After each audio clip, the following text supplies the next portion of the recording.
नमस्कार। आज हम भारत के संविधान के दिल में बसे एक बहुत ही बुनियादी टकराव को समझने की कोशिश करेंगे। यही वो एक सवाल है जो आज के भारत में चल रही सबसे बड़ी कानूनी और सामाजिक बहसों की जड़ में है। तो चलिए शुरू करते हैं पहले वादे से। वो वादा जो संविधान हर नागरिक को एक फंडामेंटल राइट यानी कि मौलिक अधिकार के रूप में देता है। ये है आर्टिकल 25। ये साफ साफ कहता है कि हर किसी को अपने धर्म को मानने, उस पर अमल करने और उसका प्रचार करने की पूरी आज़ादी है। और यही तो भारत की सेक्युलर पहचान की नींव है। अब देखिए, इसमें सबसे दिलचस्प बात क्या है। यह आज़ादी सिर्फ पूजा पाठ या मंदिरों मस्जिदों तक सीमित नहीं है। नहीं, इसका दायरा पर्सनल लॉ यानी कि व्यक्तिगत कानूनों तक जाता है। लेकिन कहानी में एक और मोड़ है। संविधान एक दूसरा और उतना ही ताकतवर वादा भी करता है, और वो वादा है सबके लिए बराबरी का। तो यहां पर ये टकराव बिल्कुल साफ नजर आता है।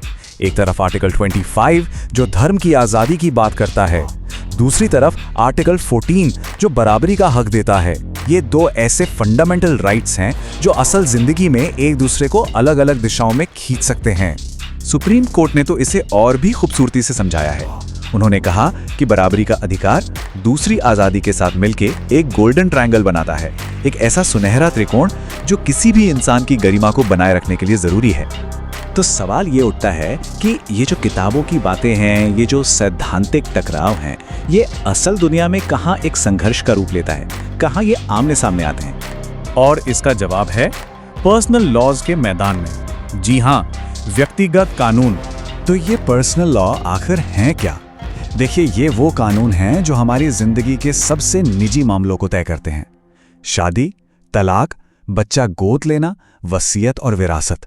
मतलब हमारे परिवार कैसे चलेंगे, इसका पूरा ढांचा इन्हीं कानूनों पर टिका होता है। और बस यहीं पर आकर असली सवाल खड़ा हो जाता है। क्या होगा जब धर्म की आजादी के नाम पर बना कोई पर्सनल लॉ बराबरी के अधिकार, खास तौर पर जेंडर इक्वालिटी के खिलाफ खड़ा दिखाई दे? यहीं पर संविधान के दो वादे आमने सामने आ जाते हैं।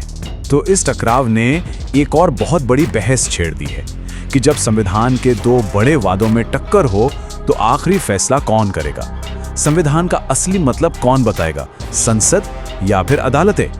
और ये खींचतान कोई नई नहीं है, दशकों से चल रही है। देखिए, 1951 में सुप्रीम कोर्ट ने कहा, ठीक है, संसद संविधान बदल सकती है। लेकिन फिर 1967 में गोलकनाथ केस में कोर्ट अपने ही फैसले से पलट गया और कहा, नहीं, आप फंडामेंटल राइट्स को नहीं छू सकते। जवाब में संसद 1971 में 24वां संशोधन ले आई और अपनी पूरी ताकत वापस ले ली। और इसी उठापटक ने 1973 के उस ऐतिहासिक केस, केशवानंद भारती केस की जमीन तैयार। और उस केस से निकला एक ऐसा कमाल का आइडिया जिसने भारतीय कानून की दुनिया ही बदल दी। इसे हम कहते हैं बेसिक स्ट्रक्चर डॉक्ट्रिन, यानी कि बुनियादी संरचना का सिद्धांत। तो ये बेसिक स्ट्रक्चर है क्या? ये संविधान की वो आत्मा है, वो नींव है जिसे कोई नहीं बदल सकता।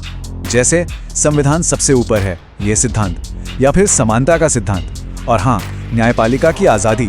ये सब वो चीजें हैं जो इस बहस के बिल्कुल केंद्र में हैं।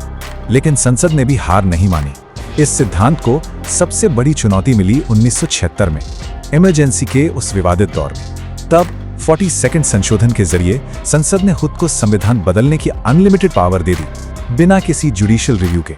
मगर सुप्रीम कोर्ट ने मिनर्वा मिल्स केस में फिर से अपनी ताकत दिखाई। कोर्ट ने 42वें संशोधन के उन हिस्सों को रद्द कर दिया और साफ कहा कि संसद के पास संविधान में संशोधन करने की शक्ति है, उसे बर्बाद करने की नहीं। और देखिए, यही इस पूरी कहानी का निचोड़ है।